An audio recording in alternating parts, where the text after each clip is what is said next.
Hey everybody, welcome back. Breaking news out of New York City this morning. Jeff Epstein, or as I call him, Jeff Epps, has been reportedly found dead in his cell. So Jeff Epstein was found dead in his cell, supposedly. And the real question is he really dead? Did the elitists have a way for him to get out as the fall guy? Was he murdered? Did he commit suicide? These are the questions. Now what's going to happen to the case? They are saying that the case will continue on because there are further defendants.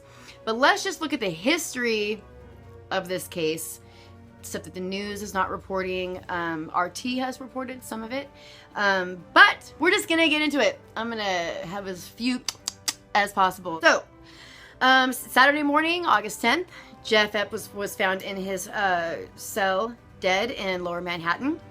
And first I want to talk about the religious affiliation of Jeff Epstein. Now, I'm not going to mention his religion, and I have talked about this many times in the past, and I have not mentioned the religion then either. If you were going to infiltrate a religious sect, this would be a good one because no one can talk bad about them. So let's talk about the temple. So if you go to if you go to RT and you look at RT visits the island, they actually go to the island, talk to some of the locals. I recommend watching it. They have Jeff Epps had a replica of the Dome of the Rock on that island. That is Mecca.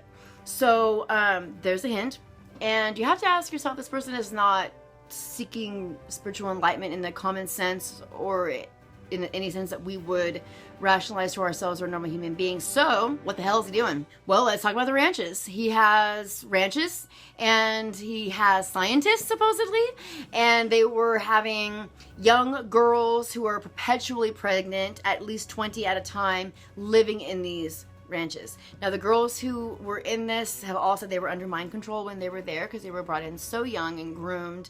You don't speak unless you're supposed to speak. You know, you do what you're told, and that is it. The ranch in New Mexico, now the temple was on the island. It's important to understand that he had this supposedly like a eugenics, they said it was sort of transhumanism. How bad does what they're doing have to be to where they would disguise it as transhumanism? Now, if you would have said this 6 or 7 years ago, people would have just laughed. They don't even know what transhumanism was.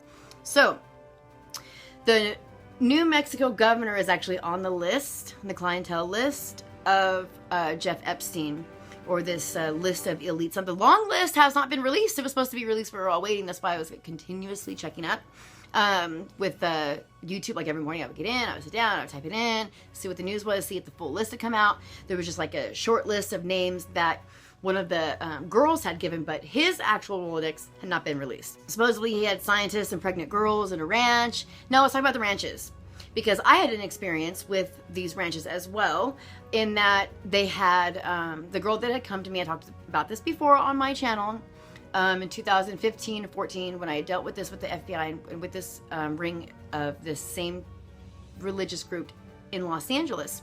Now, what did I say in the video? Most of the abuse was taking place on boats, yachts.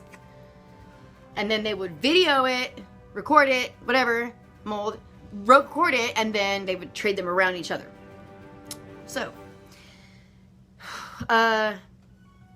it's hard for me to get into all this because this was like a really difficult thing for me to go through. I was gonna I don't know what I was thinking it was gonna be like when I set out to do it, but it was horrific, and I never want to have to do it again. So the governor of New Mexico, who had ties with him, and he had this ranch in New Mexico, is actually on that short list. It's important, if you're going to be looking into the Jeff Epstein case, to look into the first case that this ever came out publicly in 1988 with Lawrence E. King and the Boys Town, Nebraska case. And they call it the Franklin scandal or the Franklin cover-up. There is a book about it. There's several resources on YouTube that you can check out.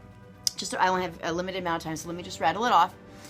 You can check out these following interviews. Paul Bonacci, that's Paul Benacchi, they say his name, but it's 2 C's, like C-H. Paul Bonacci, Alicia Owen, that's with an S-H. Tom Bonner, it's B-O-N-E-R. And let's see, Noreen Gosh, which is Johnny Gosh's mother. She did a documentary called Why Can't Little Johnny Come Home? And he was the first child to appear on any milk carton ever. And none of us would know about this if it wasn't for Noreen Gosh. Find her story. If there are radio interviews, listen to the radio interviews. Another person who is very disgusting and despicable is Rusty Slater. Is that his name? Dusty Slater? Rusty Slater? I can't remember his name, but if you type it like Rusty or Dusty and Franklin, photographer, it will come up. So he was the photographer. Now he lives out of like a camper. He just goes from place to place. He gets ran out of everywhere he goes because people know who he is. So he is the one that provided the photographing to blackmail politicians. And actually he was perfectly fine with everything that was going on until he was the one being blackmailed and being sold for prostitution. So that's, you listen to it. So listen to that one, and then understand that John W. DeCamp is a senator, a Republican senator, who went against his own party to expose this with Boys Town. And so these three people that I just said, Paul, Alicia, and Tom, all went to prison for their testimonies. They were in prison for 3 years before, I think it was John DeCamp got them out. Think about it. So when they were sitting in this congressional hearing, I guess it was, and they were being told, listen, you're going to go to prison if you don't recant.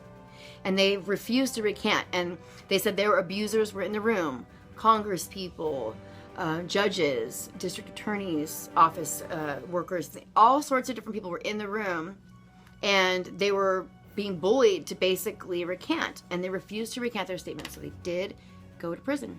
And Noreen, a double of Noreen, was sent in by whoever was involved in this. It's like the CIA versus the FBI, or very simply put, whoever was on that side of it. So moving on, look at those three people. They were all imprisoned and then set free. Their depositions. Now Paul Bannock, he's the one that kidnapped Johnny Gosh, the little paper boy from Nebraska, from Omaha. So if you look into this, you will find a deposition of him, and he's talking about monarch mind control. And at that one point, they ask him some questions, and the personality, the alter that was forward, could not answer the questions. Literally could not answer the questions. So John DeCamp says, I just got these codes a couple of hours ago. And they're like, okay. And he starts, A75, 435, blue, yellow, 786, and they do all this whole thing, and then he just snaps out of it and he starts just answering the questions, and then the information just starts spilling out. It's wild. Just check it out. It's another really upsetting thing to watch, but you have to stomach through this. If you're really sensitive, don't do it.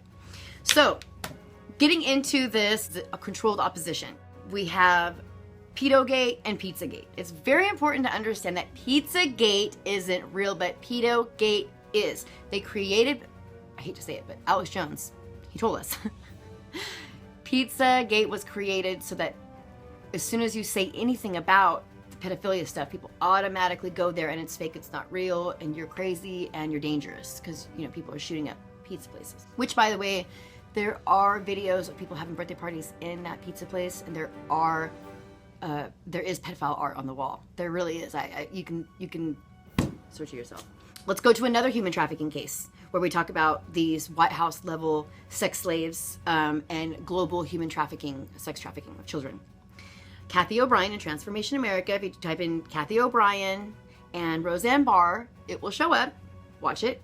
You have to understand that she keeps saying, I don't believe these people were aliens. I'm trying to get you to understand that they wanted me to believe that they were aliens and that there was nothing I could do, and that my whole situation was out of my control.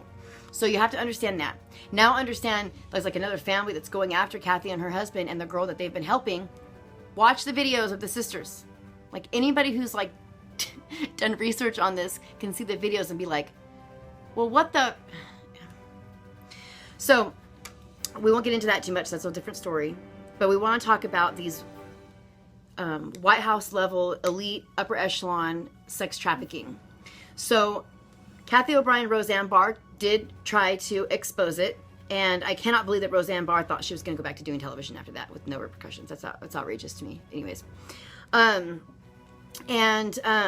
talk about another person who speaks out about this is Donald Marshall and Douglas Duane Dietrich, and Dietrich is spelled Dietrich. So you can look up him. They call him Triple D.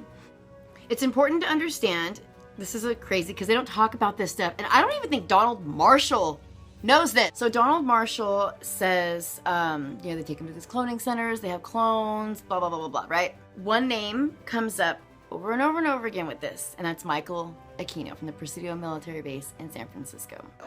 Michael Aquino, look him up, Aquino, and he has eyebrows that are like horns, okay?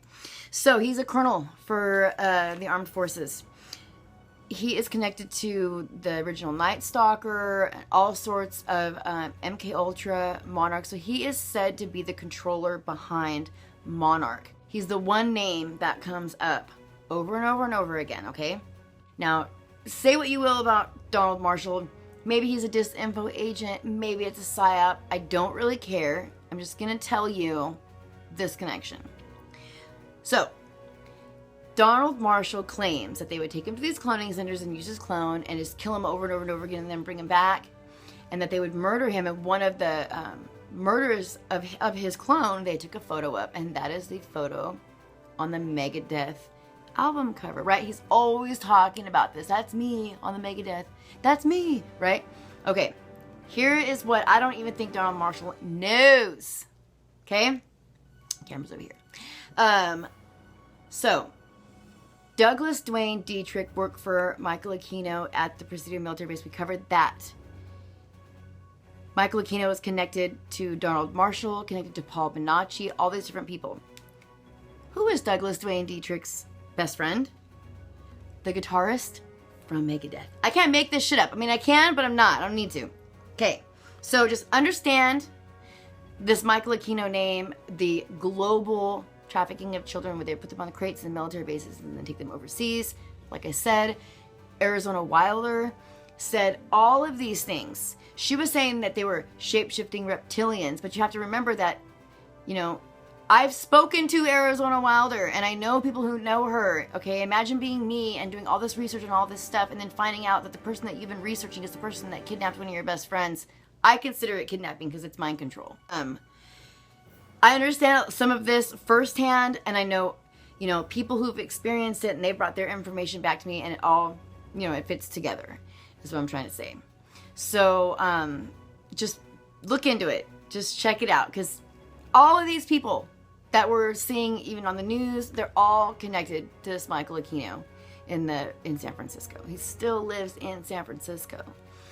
So check it in, Douglas Dwayne Dietrich. He has his own radio show on Revolution Radio. You can check it out. I don't remember what it's called.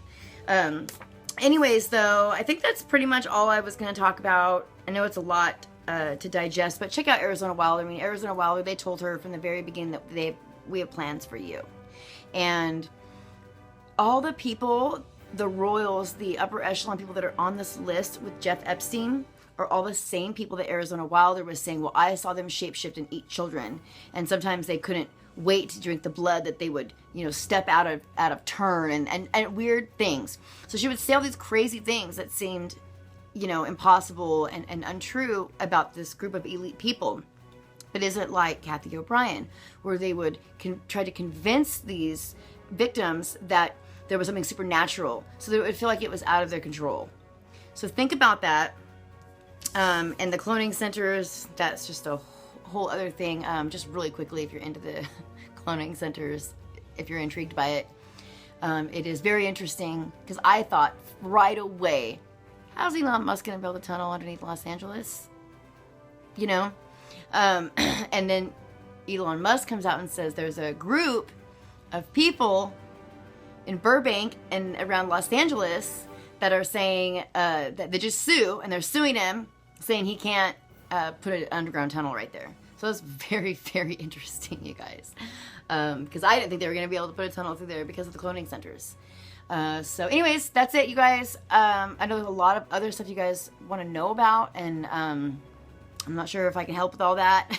I feel like I have so many videos now that if you were to watch them and then watch everything else that's available and just pay attention, you should be able to figure it out.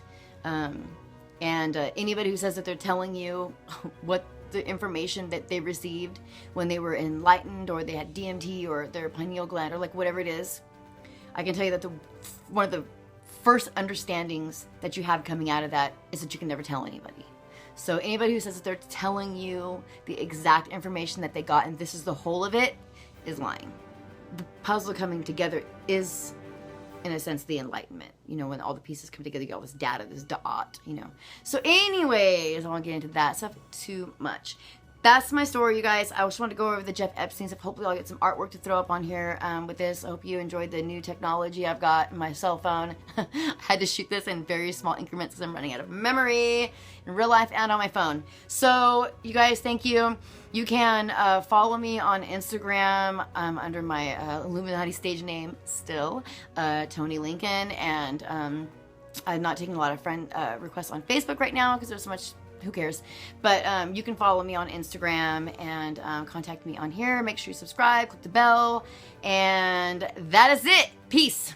You guys, just before I say goodbye, I just want to make a quick note that it's important also to remember that when they asked Jeff Epps' lawyer, who just recently last week resigned from the White House, when they asked his lawyer why he did what he did, he said he was told that Jeff Epstein belonged to intelligence.